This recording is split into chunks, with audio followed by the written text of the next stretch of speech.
Welcome to Module 2 of Defend Your Shell. I'm Jonas Umunukwa. You've just completed the first module on social engineering. Now, we're going to talk about data security and how you can keep UMD property and information safe. Let's get started. By the end of this presentation, you will be able to identify the 4 risk levels of data classifications recognized by the university, describe potential physical security threats, list at least 3 protective actions to defend against physical security threats, and describe the process to report a lost or stolen device. Data security is vital to safeguarding your own personal privacy, as well as protecting the systems, data, and the reputation of the University of Maryland. The university has created a table to go along with its data classification standard. This table was designed to help you determine the type of data you handle and the associated risks if that data is compromised. A link to the UMD Data Classification Standard is available in the resources linked in this course. Data is classified into 4 risk levels: low, moderate, high, and restricted. Some of these data types are governed by federal law and require strict protection. These data types include credit card information under the Payment Card Industry Data Security Standard, or PCI DSS, controlled unclassified information research data such as CUI, and protected health information that is governed by the Health Insurance Portability and Accountability Act, also known as HIPAA. Additionally, the rise of artificial intelligence, or AI, can pose a challenge to data security. Refrain from using AI with university data unless that AI tool is approved by the university. For example, copying and pasting notes from research data and asking a generative AI tool to create a PowerPoint presentation takes all that data outside of the university's control. Similarly, taking information regarding a student's grades or behavior and asking generative AI to draft an email can expose that student's personal information. For latest on AI use at UMD, visit ai.umd.edu. You should be aware of the types of data you handle and its classification level so that it can be properly safeguarded. If you are not sure, consult the data classification standard and follow up with your supervisor. You can also contact DIT's compliance team at itcompliance@umd.edu. Remember, you are responsible for protecting the data you are entrusted to handle. We've talked about data, but what about the devices on which that data is used and stored?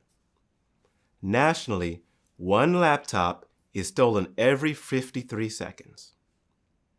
70 million smartphones are lost each year, but only 7% of them are recovered. How much does it really cost an organization when a laptop is stolen or goes missing?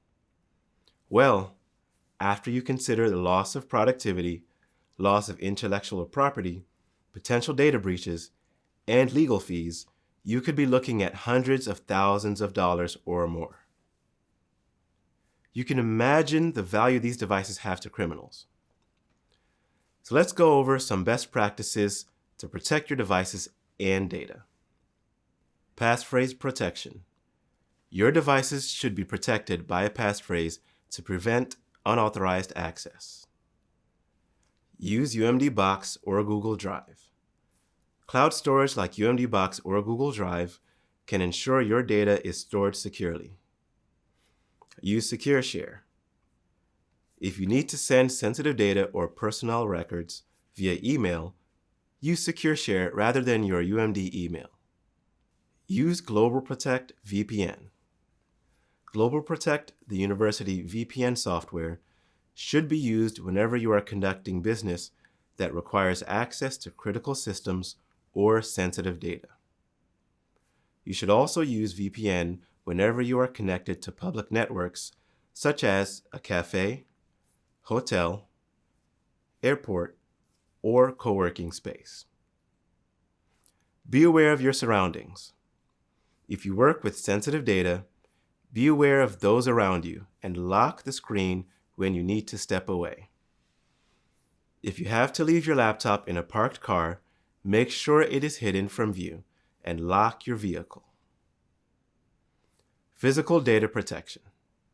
If you work with paper documents that contain sensitive information, make sure they are stored behind lock and key.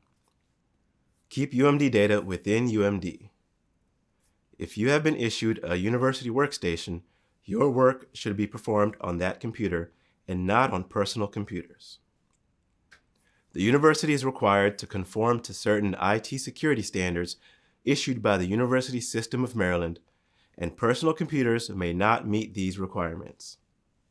If your UMD-issued device was lost or stolen, you should first report this to your supervisor and departmental IT. These devices are considered designated non-capital assets, or DNCA, and guidelines have been established to address loss prevention and data security.